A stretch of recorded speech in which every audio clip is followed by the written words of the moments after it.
Hello বন্ধুরা, আবারও চলে এসেছি তোমাদের সঙ্গে অন্যরকম একটা রান্নার রেসিপির ভিডিও শেয়ার করব বলে। তো চলো রান্নার রেসিপির ভিডিওটা শুরু করা যাক। তার আগে বলে রাখি, ট্যাংরা মাছের আমি তেল ঝালের রেসিপি ভিডিও তোমাদের সঙ্গে শেয়ার করেছিলাম, তাতে তোমরা অনেকে অনেক ভালোবাসা দিয়েছো, তার জন্য সবাইকে অনেক ধন্যবাদ। আজকেরও ট্যাংরা মাছের একটা অন্যরকম রেসিপি তোমাদের সঙ্গে শেয়ার করছি। আশা করি থাম্বনেল দেখে তোমরা অনেকেই বুঝে গিয়েছো আজকে কি রান্না করছি। যেহেতু ট্যাংরা মাছটা অনেক বড় বড় আর ফ্রেশ আর টাটকা ছিল, সেই কারণে ভাবলাম আজকে ঝোল রান্না করা যাক। বাজার থেকে বড় বড় দেখে ট্যাংরা মাছ নিয়ে এসে মাকে দেওয়াতে মা ভালো করে কেটে ধুয়ে পরিষ্কার করে তাতে নুন আর হলুদ মাখিয়ে রেখেছিল। তারপর গ্যাসে একটা কড়া বসিয়ে দিয়ে কড়া গরম হয়ে আসলে দিয়ে দিতে হবে সর্ষের তেল।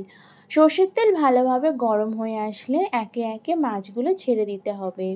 এখানে যেহেতু অনেকগুলো ছিল, সেই কারণে অর্ধেক অর্ধেক করে ভেজে নিয়েছি। সর্ষের তেলে এপিঠ ওপিঠ লাল লাল করে একদম ভেজে নিতে হবে। আর মাঝে মাঝে আমি ঢাকা চাপা দিয়েছি, কারণ হচ্ছে ট্যাংরা মাছ ভাজতে গেলে অনেক সময় প্রচুর পরিমাণে তেল ছিটকে আসে, সেই কারণে ঢাকা চাপা দিয়ে ভাজলে তেলটা আর গায়ে ছিটকাবে না। এবার ওই তেলের মধ্যে আরও কিছু পরিমাণে সর্ষের তেল অ্যাড করে ফোড়নে দিয়ে দিতে হবে কালো জিরে। কালো জিরে দেওয়ার পর দিয়ে দেবো পেঁয়াজ কুচি। সমস্তটা দিয়ে ভালোভাবে নেড়ে চেড়ে ভাজা ভাজা হয়ে আসলে তার মধ্যে টমেটো কুচি দিতে হবে। তারপর কেটে রাখা স্লাইস করা আলু আর বাজার থেকে কিনে এনেছিলাম বেশ বড় বড় দেখে গাঁটি কচু, সেগুলোই ভালো করে ছাড়িয়ে ধুয়ে নিয়ে পরিষ্কার করে তার মধ্যে দিয়ে দিয়েছি। তারপর সব কিছু একসঙ্গে নেড়ে চেড়ে বেশ মিনিট খানেক মতন ভাজা ভাজা করে নিতে হবে।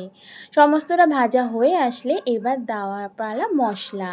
এখানে শুধুমাত্র আদা বাটা দিয়েছি, পরিমাণ মতন আদা বাটা দিয়ে নেড়ে চেড়ে ধনে গুঁড়ো, জিরে গুঁড়ো আর হলুদ গুঁড়ো, আর সাথে ঝালের পরিমাণ অনুযায়ী তোমরা লঙ্কার গুঁড়োটা ব্যবহার করবে। সব কিছু দিয়ে ভালো করে নেড়ে চেড়ে কষিয়ে নিতে হবে। আমার যেহেতু কড়ার গায়ে লেগে আসছিল, সেই কারণে 2 হাতা গরম জল দিয়ে নেড়ে চেড়ে ভালো করে মশলাটা কষিয়ে নিয়েছি। মশলার কাঁচা গন্ধ চলে গেলে ঝোল করার জন্য পরিমাণ মতন ফুটন্ত গরম জল ঢেলে দিয়েছিলাম।